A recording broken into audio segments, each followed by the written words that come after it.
오늘 배종찬의 이유 있는 한 끼입니다. 따뜻한 식사 한 끼와 함께 살아가는 이야기를 나눠보고 싶은 분들을 모시는 코너인데요.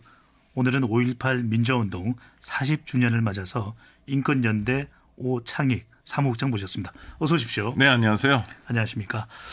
유튜브로도 패널분을 직접 보실 수가 있는데요. TVN 통을 검색하셔서 들어오시면 패널분 오창익 사무국장 직접 화면으로 보실 수 있습니다. 오 국장님. 네. 네, 5.18 민주화운동. 자, 이거 우리 논의하기 전에, 이야기 나누기 전에 인권연대에 대해서 궁금하신 시청자분들이 계실 것 같은데요. 네, 저희는 1999년 만든 단체고요. 네. 원래 처음 만들 때는 경찰, 검찰, 국가정보원, 감옥, 군대를 감시하고 네. 이들 기관의 피해자들을 돕고 또 좀 국민의 사랑과 신뢰로 거듭날 수 있는 기관이 되도록 돕는 역할을 처음에 생각했죠. 네. 근데 뭐 지내면서 그것만 하는 건 아니고요. 인권 교육도 많이 하고 또 지금 오늘 말씀드릴 것처럼 뭐 역사적 사건을 기억하는 일이나 또 저희가 하는 일 중에 벌금을 내지 못하면 감옥에 가거든요. 네. 감옥 가면 고통이 크죠. 특히 돈이 없어서 감옥에 가면 정말 비참한데 그분들을 위해서 장발장은행이라고 저희가 벌금을 무담보 무이자로 빌려드리고 있는데 네. 뭐 그런 활동도 하고 다양한 활동하고 있습니다. 네. 또 저희가 다른 점은 정부 지원이나 보조금을 한 푼도 안 받았어요. 21년 동안 기업 지원도 안 받고 있고요. 네. 오로지 시민들의 참여로만 단체를 운영하고 있습니다. 기부금으로 운영을 하시는군요. 방금 전에 이제 인권 말씀 주셨는데 네. 광주 민주화운동이 이제 40주년이 됐습니다. 네네. 인권의 측면에서 본다면 어떤 의미가 있을까요? 굉장히 중요한 사건입니다. 2020년에 네. 대한민국은 1980년 광주에 기대고 있고 신세지고 있는데요. 첫 번째는 대한민국이라는 국가가 어떤 국가여야 되느냐에 대해서 굉장히 중요한 교훈을 주고 있습니다. 네. 군대는 국민을 지키기 위한 무장 조직인데 네. 국민을 지키지 않고 국민을 학살했어요. 그런 일이 있어서는 안 되겠다. 그러니까 네. 목적과 수단이 완전히 바뀌어버린 거잖아요. 국가는 국민을 위해 존재하는데 그동안 권위주의적인 정권에서는 마치 국민이 국가를 위해서 존재하는 것처럼 여겼습니다. 그건 뭐 왕국이나 그렇죠. 네. 또 두 번째는 정의롭지 못한 일, 불의한 일이 있을 때 국민들이 과감하게 용감하게 네. 떨쳐 일어났습니다. 저항 정신을 담고 있습니다. 그 저항 정신은 이후 1980년 6월 항쟁으로 연결됐고요. 네. 또 지난번 촛불 집회로도 연결됐습니다. 그러니까 정부가 국민을 위해서 일을 잘해주면 좋은데 네. 뭐 실수를 하거나 또는 엉뚱한 방향으로 갈 때 주권자인 국민이 직접 국정에 참여하고 요구하는 전통을 만들어냈다는 게 중요하고요. 네. 마지막으로 중요한 건 광주는 고립되어 있었습니다. 당시 인구 73만 명의 대형 도시인데 큰 도시인데도 불구하고 네. 뭐 통신, 뭐 출입 다 봉쇄되어 있었는데 그리고 학살이 있었죠. 그런데 굉장히 놀라운 일이 벌어지는데요. 이를테면 피가 모자라다니까 유혈 사태가 있었으니까 피가 모자라다니까 너나 할 것 없이 헌혈을 하는 모습을 보여줍니다. 당시 자료 화면이나 사진 보면 되게 감동적인데 네. 지금도 헌혈을 하면 이제 침대 같은 데 누워가지고 팔을 뻗고 피를 그렇죠. 뽑는 거잖아요. 침대는 부족하고 헌혈하려는 사람이 많고 그래서 한 침대에 2명씩 누워서 헌혈하기도 합니다. 네. 헌혈하기 위해서 시민들이 줄을 서요. 이런 모습은 사실 쉽게 상상하기 어려운 모습인데 헌혈에 대한 편견들이 있잖아요. 그래서 뭐 헌혈을 마치 호객행위처럼 하던 때도 있었습니다. 근데 기꺼이 자기 피를 나누겠다고 그랬고요. 또 먹을 게 부족하다는 얘기를 들으니까 주먹밥을 만들어가지고 시내로 나와서 나눴습니다. 그러니까 자기 것을 나누고 헌신하고 희생하고 또 놀라운 게 그 광주 항쟁이라고 얘기되는 사건들이 열흘 동안 진행되죠. 5월 18일부터 5월 27일까지 네. 열흘 동안 광주 시내에서 단 한 건의 절도 사건도 없었다는 거예요. 오늘 대통령 기념사에도 나오지만 이 편의점 그때는 편의점은 없었습니다만 뭐 동네 가게에 네. 주인이 없어요. 그러면 손님이 가가지고 그냥 돈 놓고 물건을 가져오는 정말 단 한 건의 불미스러운 사건도 없었다는 건 엄청난 모습이죠. 그래서 대동세상이랄까? 네. 정말 우리가 함께 연대하면 사람답게 살 수 있구나. 함께 연대하면 더 좋은 모습도 만들어낼 수 있겠구나라는 교훈을 보여준 게 1980년 광주였죠. 네. 그런 교훈은요. 이를테면 일전에 태안 앞바다에 기름 유출 사고 났을 때 다른 나라는 그런 사건이 벌어지면 포기한다고 그러더라고요. 네. 근데 대한민국 국민들은 정말 저도 대한민국 국민이지만 이해할 수 없게 현수막을 가져가서 가가지고 닦잖아요. 그거 네. 그냥 뭐 어린애부터 노인네들까지 무슨 정말 놀이하듯이 즐겁게 누가 동원하지 않았잖아요. 네.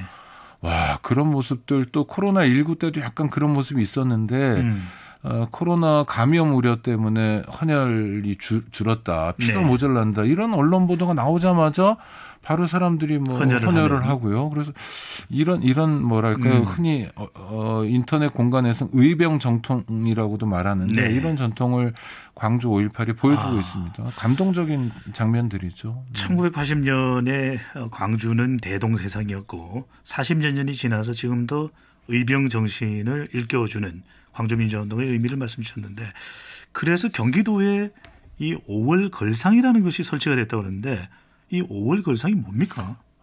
그러니까 5월 걸상은 광주 5.18이 사실은 좀 유감스럽게도 광주 지역에 국한되어 있는 것 같아요. 그러니까 광주에 가면 5.18 얘기를 많이 들을 수 있고 기념 공간도 많습니다. 5.18 공원이 2개나 있어요. 기념관도 있고 그런데 근데 광주를 제외한 지역은 5.18에 대해서 기억하거나 기념할 만한 것이 하나도 없어요. 그러니까 광주는 과잉이면 전국적으로는 과소인 상태죠.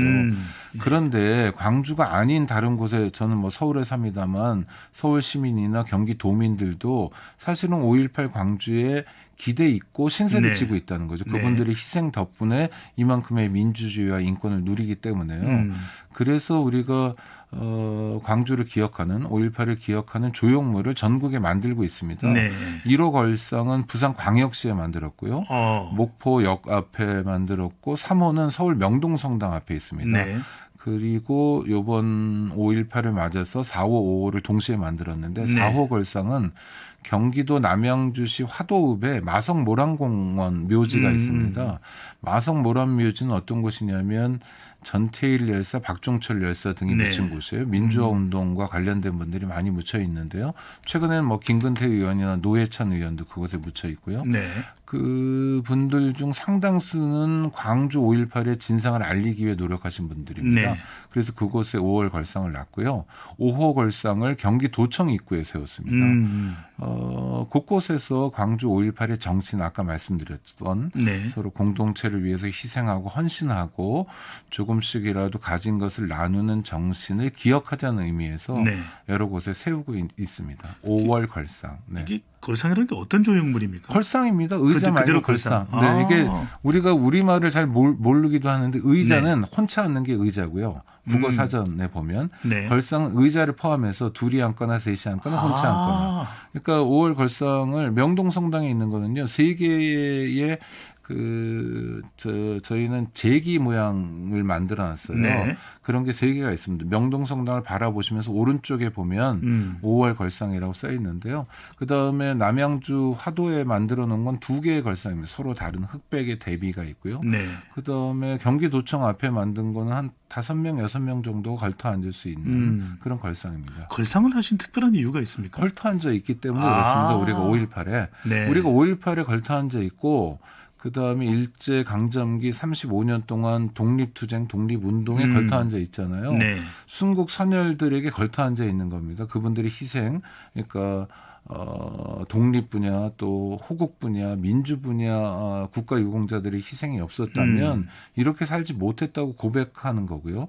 그건 진보 보수 뭐 여야가 다르지 않을 거라고 봅니다. 그분들 앞에 우리는 겸손해야 하는데 그래서 5.18에도 우리가 걸터 앉아 있다, 기대고 있다 이런 걸 담은 겁니다. 5월 걸상의 이 작품을 본 분들의 이야기인데 작가 이름이나 단체명이 새겨지지 않았다고 하는데 특별한 이유가 있습니까?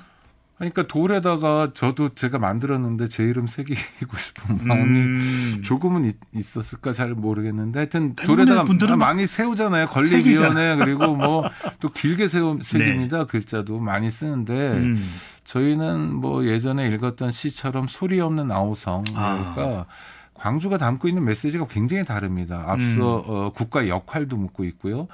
사람이란 무엇인가도 묻고 있습니다. 헌신도 담고 있고 대동도 담고 있습니다. 민주주의 인권의 가치도 담고 있고 그래서 몇 마디 말로 정리하기가 어렵다고 생각했고요. 작가 선생님들이 굉장히 고생해서 작품을 만들어 주셨는데 작가 선생님들께 양해를 구해서 작가 이름도 안 담고 있습니다. 그래서 가장 많이 글자를 담은 것은 4글자 5월 걸상이라고만 담고 있고요. 이번에 경기도청 앞에 만든 5월 걸상은 5월 걸상이란 말도 안 넣었습니다. 숫자도 안 넣고 글자도 안 넣고 그냥 지나가는 사람들이 보면서 그대로 느꼈으면 좋겠다라는 마음을 담고 있습니다. 말을 많이 하진 않지만 어떤 경우에 한마디도 없지만 메시지는 또 전달될 수 있을 거라고 봅니다. 말이 없다는 것이 더 큰 울림이라는 생각이 들기도 하는데요. 소리 없는 웅변이기도 합니다. 소리 없는 아우성. 이 7043님 당시의 모든 방송이 광주 시민군을 폭도 불순분자라고 보도했습니다. 6980님 5.18 민주화운동의 희생자분들의 명복을 빕니다. 2908님 고등학교 1학년 때 5.18 민주화운동을 겪었습니다. 님을 위한 행진곡 들으면 이 노래만 들으면 가슴이 먹먹해집니다. 국장님 40주년이 됐는데요. 그럼에도 불구하고 아직까지 진상규명이 또 처벌에 대해서는 미진하다 이런 이야기가 계속 들리는데 어떤 점들이 광주 민주화운동 관련해서 해결이 돼야 되는 부분일까요? 일단 진상규명에 부족한 점이 있습니다. 그래서 5월 10일부터 진상규명위원회가 다시 활동하고 있는데요. 아직 분명하게 드러나지 않은 것은 처음에 누가 총을 쐈잖아요. 총을 쏘라고 명령했을 거 아닙니까? 현장에서 판단해서 그렇게 총을 쏘거나 현장 판단으로 어떤 곳은 한 번 총을 쏴가지고 한꺼번에 54명이 죽은 곳도 있는데 아주 끔찍한 일이었죠. 그런 끔찍한 일을 어떤 사람은 시작을 했을 거 아닙니까? 그 사람도 정확히 밝혀지지 않았고요. 그다음에 전두환 씨는 계속 자기 역할을 부인하고 있지만 그건 전두환 씨를 제외한 모든 국민이 알고 있는 거 아닙니까? 전두환 씨가 당시 실권을 장악하고 있었고 대통령 위에 실제 권력이었고 전두환 씨의 구체적인 역할이 어땠는지도 좀 부족하게 알려지고 있습니다. 그래서 그런 진상들이 좀 알려져야 되고요. 그다음에 그 앞에 전일 빌딩이라고 그건 보존하기로 했답니다만 이 헬기 기총 수사를 해서 총탄 자국만 245개가 난 빌딩이 전일 빌딩이었습니다. 그것도 잘못하면 철거할 뻔했거든요. 그래서 현장을 보존하는 것, 그것도 원형으로 보존하는 거 굉장히 중요한 숙제이고요. 더 중요한 숙제는 광주 사람들이 하려고 했던 이야기를 우리가 경청하는 겁니다. 그건 뭐냐면 국가가 어떤 존재여야 하는가, 그리고 우리가 도대체 어떻게 살아야 되는가. 우리가 아주 잘 사는 것도 중요하지만 무의미하고 불필요한 고통을 당하지 않는 것도 중요하거든요. 광주의 창극은 죄 없는 시민들에게 무의미하고 불필요한 고통을 강요했고요. 사람들을 그냥 죽이는 데서 끝난 게 아니라 그다음에 내내 오랫동안 빨갱이 폭도라고 그랬습니다. 지금도 광주 항쟁에 참여한 또 광주 민주화운동에 참여한 시민들을 북한에서 내려온 간첩이라고 표현하는 그야말로 정신 나간 사람들이 있어요. 그걸 통해서 극우 유튜브 농객이란 사람들은 수익도 얻고 일종의 유명세도 얻지만 정말 죽은 사람 가슴에 죄를 뿌리는 그런 짓들은 중단되어야 하죠. 몇 가지 숙제가 아직도 남아 있다는 것, 그것도 40주년이라는 시간, 40년이라는 세월을 보내면서도 남아 있다는 건 정말 우리 모두가 반성해야 될, 부끄러워해야 될 일이라고 생각합니다. 특히 여전히 5.18을 기억하고 있는 시민, 국민들이 있고 또 유가족들에게는 이런 잘못된 망언이 큰 고통이 될 텐데 이걸 방지할 수 있는 방법은 어떤 게 있을까요? 저는 일각에서 특히 여당에서는 5.18을 왜곡하거나 폄훼하는 경우에 형사처벌하는 법률을 만든다고 하는데 그 뜻은 당연히 존중하고 저도 동의합니다만 그건 좋은 방법은 아니라고 생각합니다. 그건 좀 재고해 주셨으면 좋겠고요. 왜냐하면 극우의 망동은 정말 끔찍하지만 5.18을 부정했다고 해서 형사처벌한다면 나중에 우리가 온통 역사적 사건을 부정하는 사람들은 다 처벌해야 되거든요. 한국전쟁 6.25 남침을 부정해도 처벌해야 되고 4.19를 부정해도 처벌해야 되고 독립운동을 부정해도 처벌해야 되고 이런 사회는 결코 바람직한 사회는 아닙니다. 그러니까 형사처벌은 그야말로 교과서적으로 최후의 수단이어야 하기 때문에 그 최후의 수단을 꺼내서 광주 5.18 문제를 해결하는 거는 바람직하지 않고요. 정말 시민의 힘으로 그리고 그렇게 망동을 일삼는 사람들은 보이콧 같은 거를 통해서 네. 귀 기울이지 않음으로써 또 핀잔 뭐 이런 걸 통해서 얼마든지 해결할 수 있다고 생각합니다. 나쁜 콘텐츠는 좋은 콘텐츠로 해결할 수 있을 거라고 보고요. 네. 이게 낭만적인 소리일 수는 있지만 또 우리 사회가 지켜야 될 하나의 중요한 가치이기도 하기 때문에 네. 처벌, 형사처벌을 앞세우는 건 결코 바람직하지 못하다고 생각합니다. 시간이 많지 네. 않은데 국장님 한 뭐 3, 40초 드리겠습니다. 네. 이게 지금 1980년을 경험해 보지 못한 우리 후배들 후손들이 있거든요. 네. 이들에게는 5.18 민주화 운동을 어떻게 좀 새겼으면 하는 바람이 있으신지요? 저도 직접 경험해보지 못했습니다. 서울 사람이니까요. 간접적으로 그것도 나중에서야 대학 간 다음에야 뭐 5.18 얘기를 들었습니다. 많은 사람들이 다 비슷하죠. 그러나 들으면서 우리가 진실을 알게 됐고 그 진실 속에 중요한 가치들이 담겨져 있다는 걸 알게 됐습니다. 뭐 청취자 여러분들 5.18 관련해서 인터넷 공간에서도 찾아보거나 할 자료들이 굉장히 많습니다. 5.18 네. 기념재단 광주광역시에서 많은 자료들을 제공하고 있는데 그런 거 보시면서 오늘날 우리의 삶은 어때야 되는지 지금 네. 우리는 어디만큼 가고 있는지를 생각해 보면 5.18 때 죽은 사람들의 희생이 결코 헛되지는 않을 것 같습니다.